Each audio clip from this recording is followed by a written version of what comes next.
오늘 우리에게 주신 하나님 말씀은 사도행전 8장에 기록된 말씀입니다. 사도행전 8장 26절부터 40절까지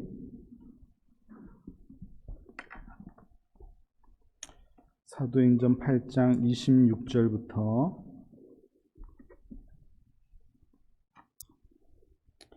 40절까지인데요.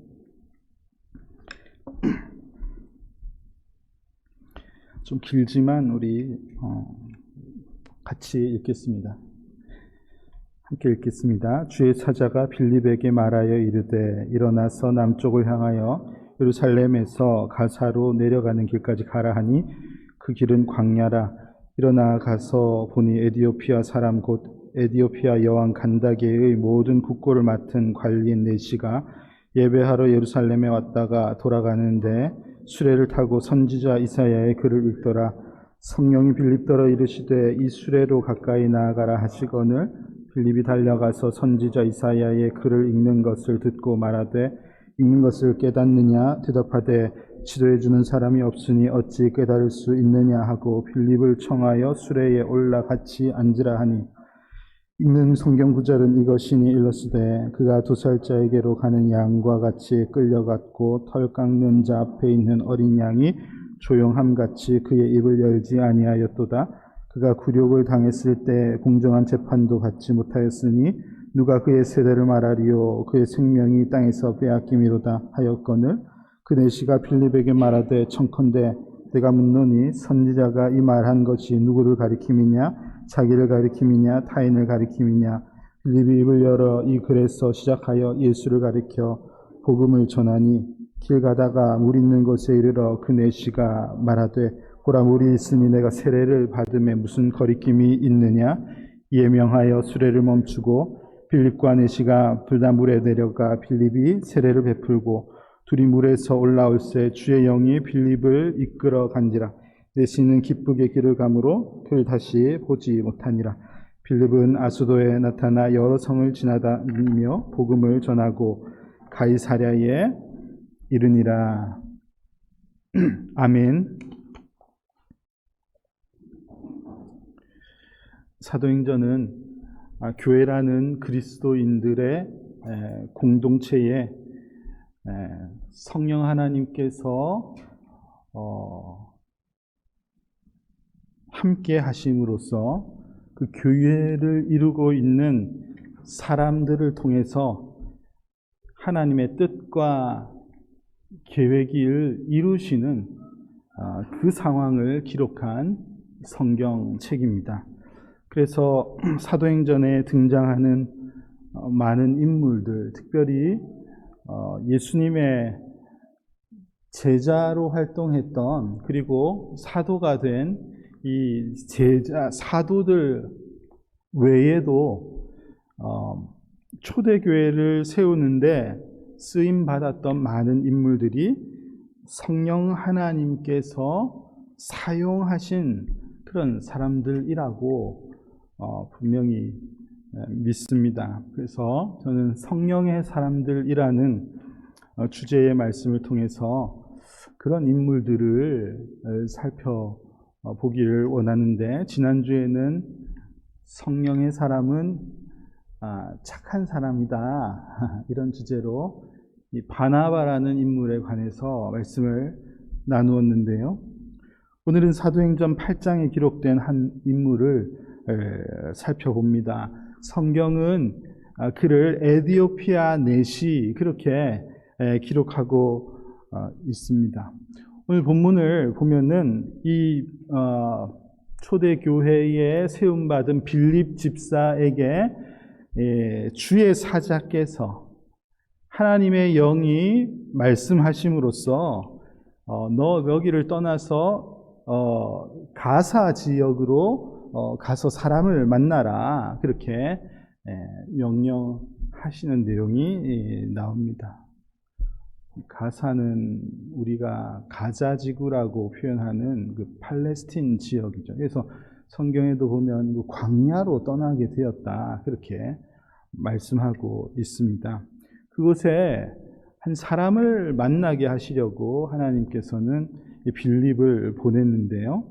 이분이 바로 에디오피아 내시이고, 오늘 성경에서는 그가 에디오피아에서 어떤 일을 맡았는지에 대해서 여왕 간다게의 국고를 담당하는 그런 공무직을 맡은 사람이었다고 소개하고 있습니다. 아주 고위직이죠. 여왕의 곁에 늘 있는 그런 인물이었습니다. 성경은 그의 이름을 기록하고 있지는 않은데요. 이 2세기에 교부로 활동했던 이레니우스가 작성한 많은 이런 자료들을 보면은 그의 이름을 시므온 바스코라는 인물이라고 소개하고 있고, 여러 자료들을 통해서 이 인물이 어떤 인물이었는지를 살펴볼 수도 있습니다. 지금 현재 에디오피아는 60% 이상이 이 정교회의 교인들, 기독교 국가나 뭐 다름이 없는데요. 이 나라에서는 이 시므온 바스코가 시작되어서 그로 인하여서 기독교가 전파된 것을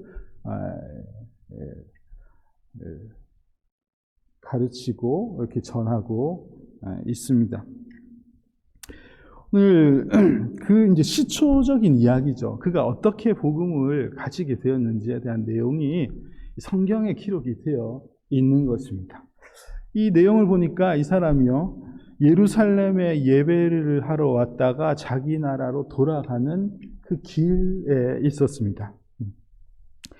이 초대교회의 상황, 사도행전 2장을 보면은 처음 성령 강림 사건이 나타났을 때 그 당시에 여러 이방 민족들, 타국에서 사람들이 몰려와서 그 자리에 함께 있었다는 것을 성경이 보여주고 있습니다. 브루기아와 밤빌라, 애굽, 구레네, 리비아, 여러 타국과 다른 민족을 언급하면서 그 땅에서 온 나그네들과 유대인 혹은 유대교에 들어온 사람들이 당시에 있었다, 그렇게 설명하고 있습니다. 개종한 사람이에요. 그러니까 이 유대교를 모르고 있다가 유대교에 입문한 사람들이 당시에 점점 생겨나고 있었던 것을 성경이 기록하고 있습니다. 저는 이 무리들을 구도자라고 표현하는 것이 좋겠다 생각합니다. 구도자라는 말을 우리가 종종 쓰는데요, 진리를 구하는 사람들이라는 말이죠. 도를 찾는 사람들, 어떤 것이 진리인지를 궁금해하며 이걸 알고 싶어하는 그런 사람들을 구도자라고 표현할 수 있는데, 지금 이 이방 나라 사람들 중에 관심을 보이며 이 유대교에 들어온 이런 사람들, 그래서 예배에 참여하기 시작하고, 이게 도대체 뭐지? 알기를 원하는 사람들이 많이 있었다는 거죠. 자, 지금 에디오피아 내시의 경우도 그런 사람입니다.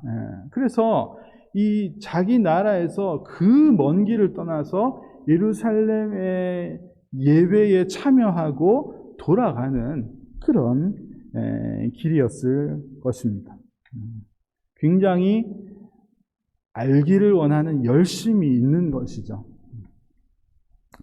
그런데 오늘 말씀을 같이 읽었는데요, 이 내용을 읽어보면은 이 에디오피아 내시가 예배를 드리고 자기 나라로 돌아가는 길인데, 이 내시가 표현한 말을 보면은 이 사람이 약간 그 예배를 참여하고 돌아가는데 만족함이 없습니다.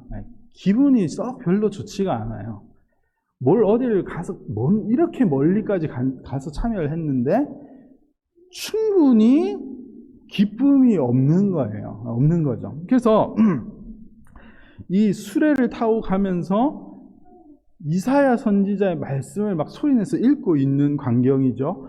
빌립이 네가 읽는 것에 대해서 어떻게 생각하냐 이렇게 질문을 했는데 이 에디오피아 내시가 대답하는 말이 뭐냐면은 지도해 주는 사람이 없으니 어찌 깨달을 수 있느냐 이렇게 대답을 했다고 성경이 기록하고 있습니다.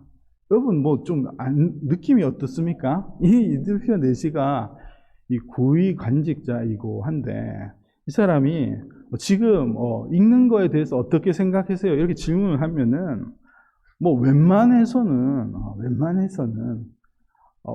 아이고 좀 어렵네요 라든지 좀 공손하게 아니면은 그건 됐고 들어와 좀 얘기 좀 합시다 뭐 이렇게 사람이 지금 처음 보는 입장 아닙니까? 그런데 이 사람이 하는 얘기가 지도해 준 사람이 없는데 어떻게 내가 깨달을 수 있습니까?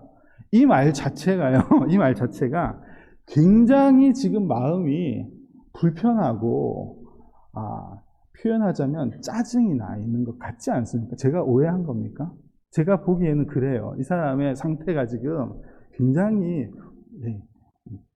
별로 썩 좋지가 않은 거예요. 그런데 지금 읽는 거에 대해서 당신 이해합니까? 물으니까 더 짜증이 나가지고 아니 내가 예루살렘까지 갔는데 가르쳐 주는 사람도 없는데 이거 어떻게 깨달을 겁니까? 화를 내는 것 같은 그런 인상이 드는데요. 자, 저는요 오늘 제가 지난주에는 성령의 사람은 어떤 사람이라고 했죠? 착한 사람이라고. 착한 사람 되자고 했잖아요. 자, 오늘 한번 따라할까요? 성령의 사람은 구도자입니다. 구도자입니다. 제가 조금 전에 설명드렸던 구도자, 성령의 사람은 구도자여야 한다. 저는 그렇게 생각합니다. 성령님께서 다스리시는 사람, 성령님께서 내주하시는 사람은 이 진리에 대한 갈급함이 있다는 말입니다. 이 은혜에 대한 갈급함이 있다는 말입니다. 더 알고 싶고 더 채워지고 싶은 그런 욕망이 이 성령님을 모시고 사는 사람들에게는 있어야지 된다. 그 말입니다. 예배에 참여할 때마다 하나님께서 이 예배를 통해서 은혜를 나에게 채워주시기를, 나의 이 공허한 상태를 만족시켜 주시기를 기대하는 그런 마음이 있어야지 된다는 말입니다. 지금 이 에디오피아 이 사람이 예루살렘까지 그 보통 먼 길이 아니고 그 광야길을 달려서 수십 일에 걸쳐서 가서 예배를 참여했는데 이 사람이 여전히 만족함이 없었던 그런 상태였던 거지요. 아마도 이 사람이 예배에 참여했을 때 이 유대교의 문화라든지 유대교에서 가르치는 이런 율법에 관한 것이라든지 전통과 관계되는 그런 모든 예배의 요소는 그가 충분히 만족할 만큼 느꼈을 것이라고 생각해요. 그들의 전통이 어마어마했으니까요. 충분히 느끼고 이게 이런 유대교의 문화가 있구나 하는 것을 분명히 알았을 것입니다. 그런데도 불구하고 이 사람의 마음에 채워지지 않은 무언가가 있었던 거예요. 그래서 그가 돌아오는 길에도 이 이사야 선지자의 글을 큰 소리로 읽고 있었던 중이었던 것이죠. 여러분, 우리가 다 구도자의 삶을 살아야지 된다라고 했는데요. 일반적으로 기독교에서 구도자라는 표현을 쓰는데 일반적으로 구도자라고 할 때 어떤 사람을 말하냐면은 처음 교회 다니는 사람, 기독교에 처음 발을 들여놓은 사람. 그래서 이 예배를 드려도 이 예배에 관해서 잘 모르고 하나님의 복음을 잘 모르는 사람. 그래서 구도자의 예배를 드린다고 할 때는 이 처음 교회를 다니는 사람들이 편안하게 다가올 수 있는 예배를 말하는 거예요. 그래서 그런 말을 할 때 구도자라는 말을 쓰는데 저는 교회를 이루고 있는 예배에 참여하는 우리 모두가 다 구도자의 예배를 드려야지 된다고 생각합니다. 늘 우리가 예배에 참여할 때 만족함이 있기를 기대하는 마음을 가지고 예배를 참여해야지 된다는 말입니다. 오늘 여러분 예배에 참여하셨는데요. 예배당에 들어오는 순간, 예배가 딱 시작되는 순간 여러분은 예배에 관한 모든 것을 이미 이 몸에 느끼고 계세요. 맞죠? 찬양하고 기도하는데 동참하고 설교 시간에 귀를 막고 있을 수도 없고 계속 말씀을 듣고 교제하고 이 예배 공동체가 주는 모든 것을 이미 이 자리에 들어오면서 누리게 됩니다. 이미 거부할 수가 없는 것이죠. 자, 그렇다면은 여러분은 예배를 마치고 이제 예배 끝나면 집에 가시잖아요. 집에 가서 한 주간을 여러분이 계셔야 할 곳에서 살아가게 될 것인데, 여러분은 그 남은 살아가는 일주일 동안 이 예배를 통해서 공급받은 무언가의 동력을 느껴서 그 힘으로 한 주간을 살아가느냐, 이 말입니다. 그런 게 있냐는 것이죠. 그런 게 있어야지 되는데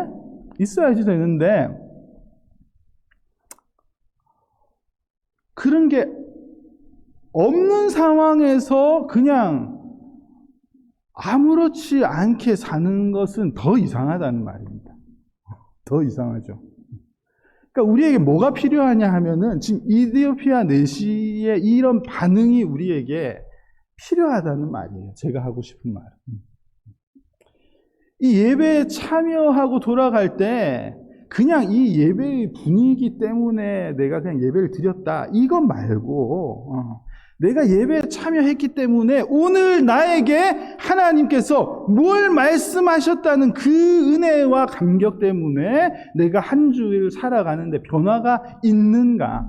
혹시 그게 만약에 없다면은 나는 이 이디오피아 내시가 보인 반응처럼 이런 왜 없지? 왜 깨달음이 없지? 왜 나는 이걸 모르지? 왜 저 사람은 확신이 있는 것 같은데 나는 그런 감정이 없지? 이거에 대한 고민의 반응이 여러분들에게 있냐는 질문이에요.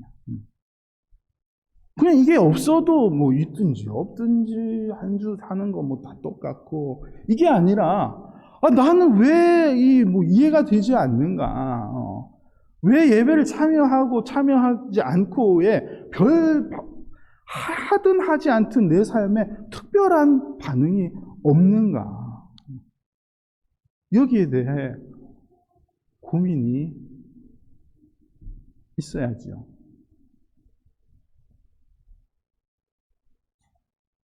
골프 좋아하시죠?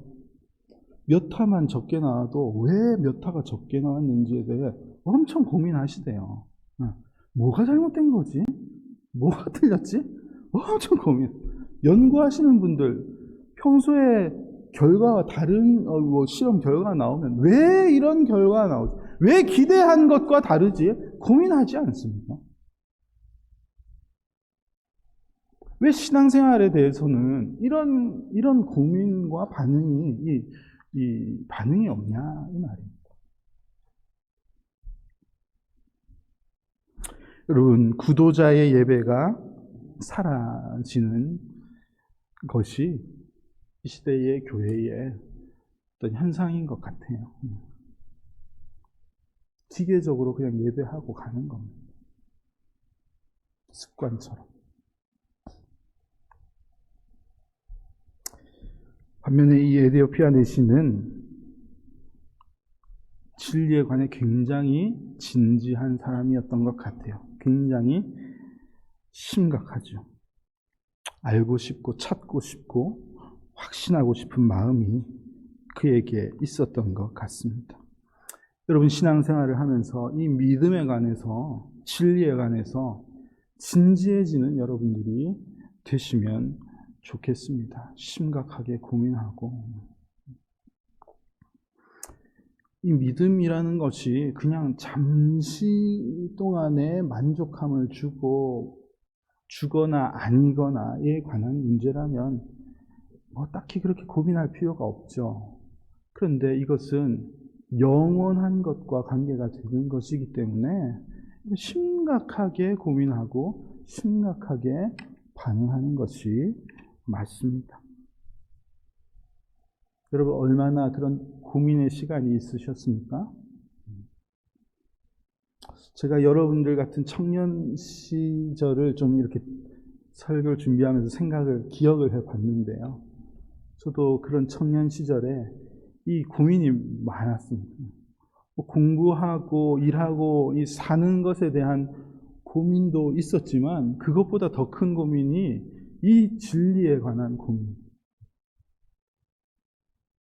제가 출석하던 교회 1부, 2부 막 예배가 여러 번 똑같은 예배가 반복되는데요.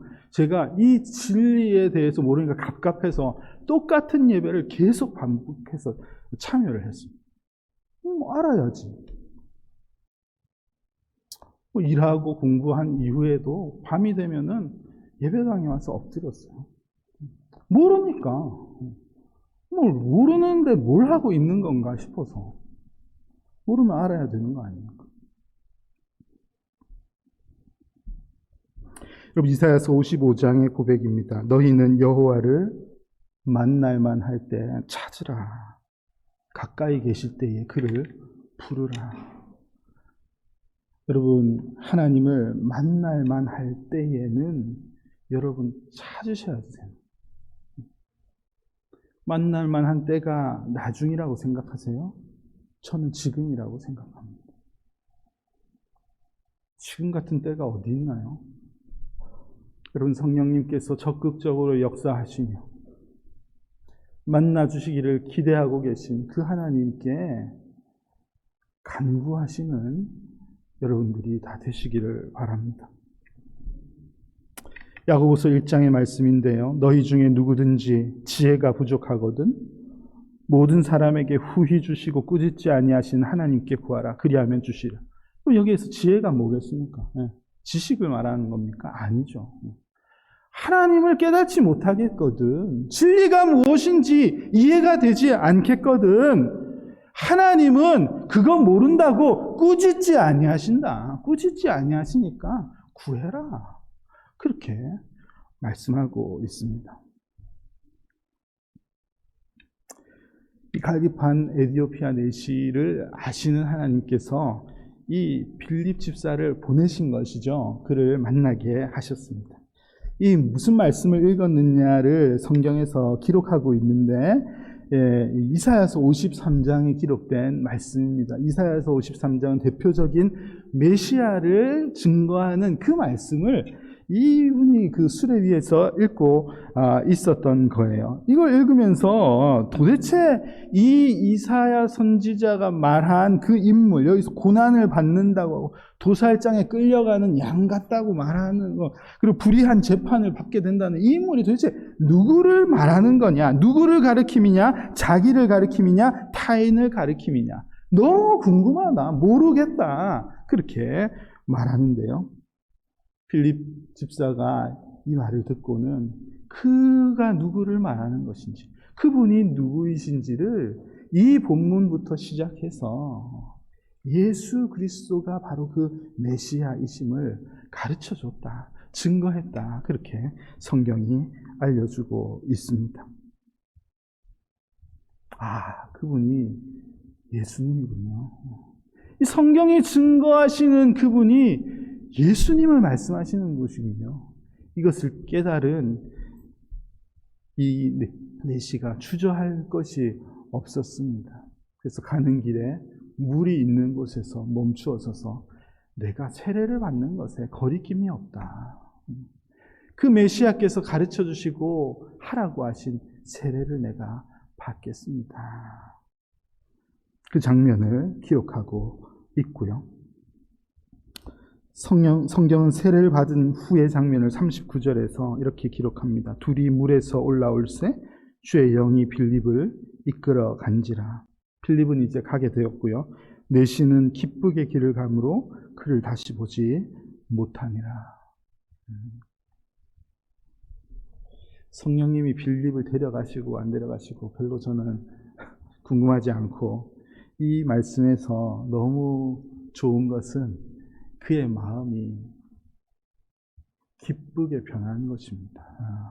조금 전에는 이 갑갑한 마음에서 막 신경질 내면서 대답하고 막 이랬죠. 근데 지금 이 진리를 깨닫고 나니까 너무 기뻐서 남은 길을 기쁘게 가게 되었다. 성경이 그렇게 전하고 있습니다. 그리고 이분의 믿음이 씨앗이 되어서 그 땅에, 그 민족에 교회가 세워지고 바른 복음이 증거되었을 것이라고 확신합니다. 여러분, 에디오피아 내시의 이야기를 통해서 진리를 구하는 인생에 관해서 우리가 잠시 이야기를 나누었는데,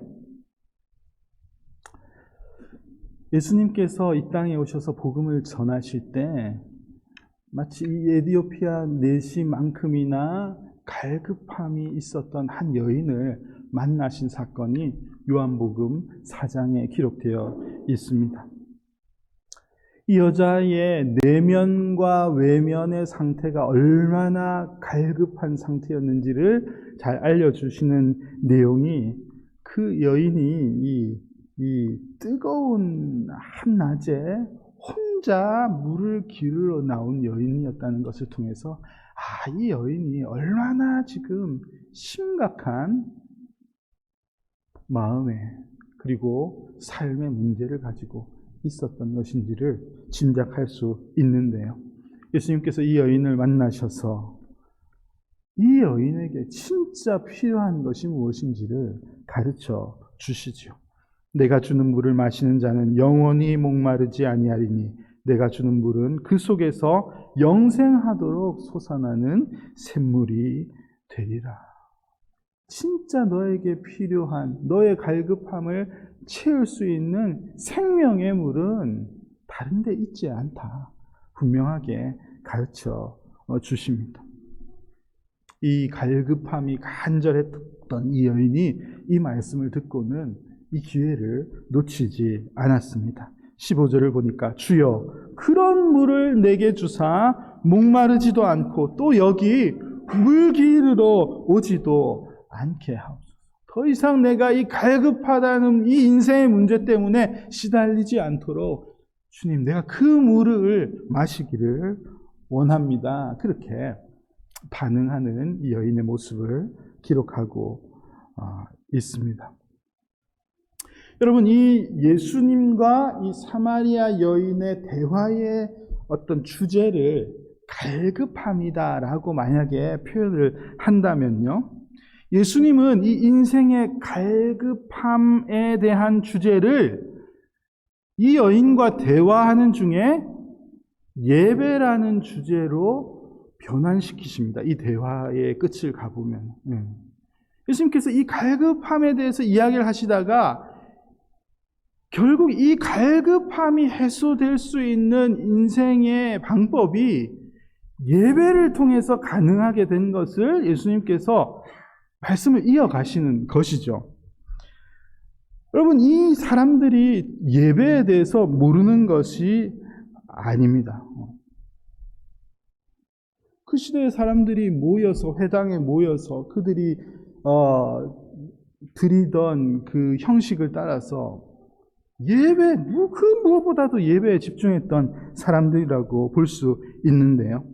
그런데 예수님께서 알려주시는 것이 뭐냐면은 너희들이 그 집중하는 예배의 어떤 형식, 그런 것이 너희 삶의 갈급함을 해결해 주는 것이 아니라는 것을 예수님께서 여기서 지적해 주시는 거예요.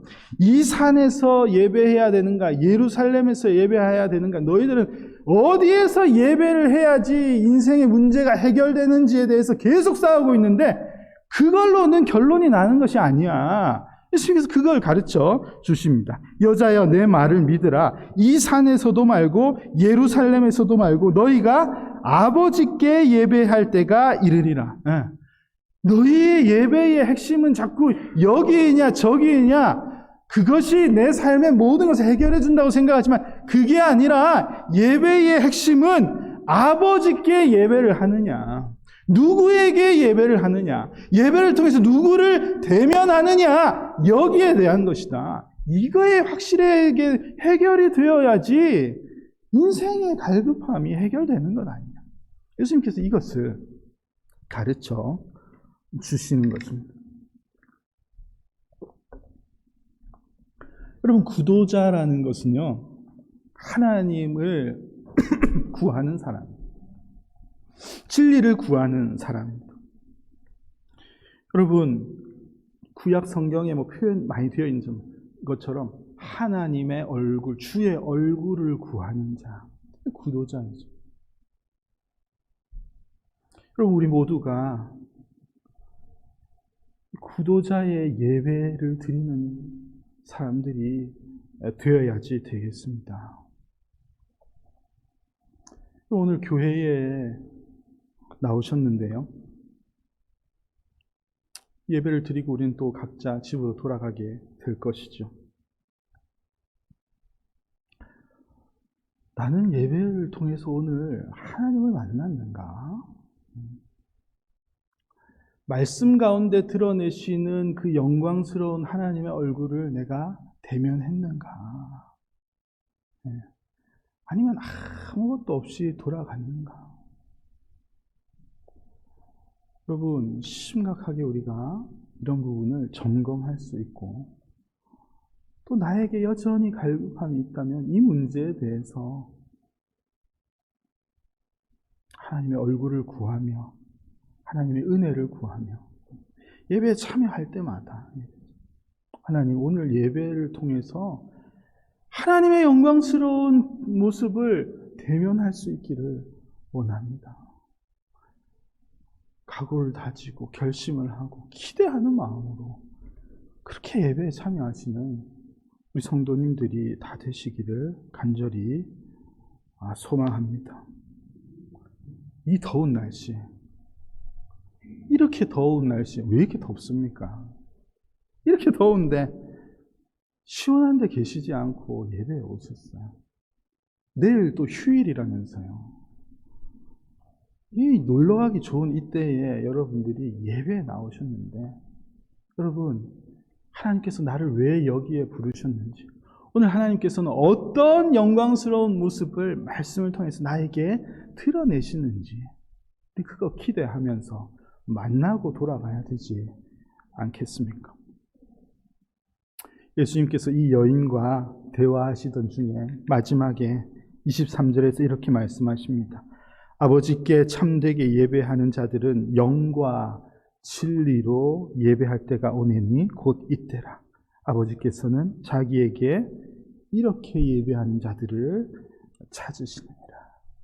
여러분, 언제, 어느 때에, 나중에, 몇 년 후에 자리 잡히면 그때 하나님 만날 수 있는 좋은 기회가 올 거야? 아니요. 하나님을 만나는 때는 이때, 예배하는 때, 온 전심을 다해서 예배하는 그때 하나님을 만나는 거예요.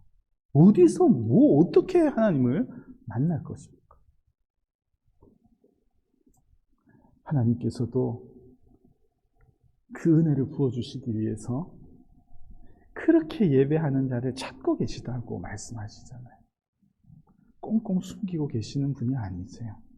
오늘도 간절한 마음으로 예배하는 자에게 은혜를 부어주시기를 원하시는 분이 우리 하나님이십니다.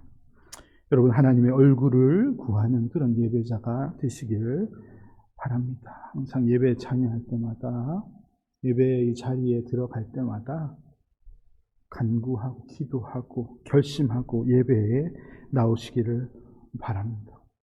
이제 예배 끝나고 여러분들 댁으로 돌아가시게 되면요, 글쎄요, 여러분, 제가 간절히 바라기는 예배하러 올 때의 마음과 갈 때의 모습이 달랐으면 좋겠습니다. 물론 예배에 나올 때도 기뻐야죠. 그런데 우리의 인생이 좀 그렇지 않아요. 한 주를 살고 예배하여 나올 때 무거운 짐들을 다 지고 오시는 것 같은데요, 돌아가실 때는 하나님께서 내게 주신 은혜 때문에 우리의 모습이 환해지고 감사하고 그 힘을 가지고 한 주를 기쁘게 살아갈 수 있는 그런 복된 성도님들 다 되시기를 주님의 이름으로 축복합니다.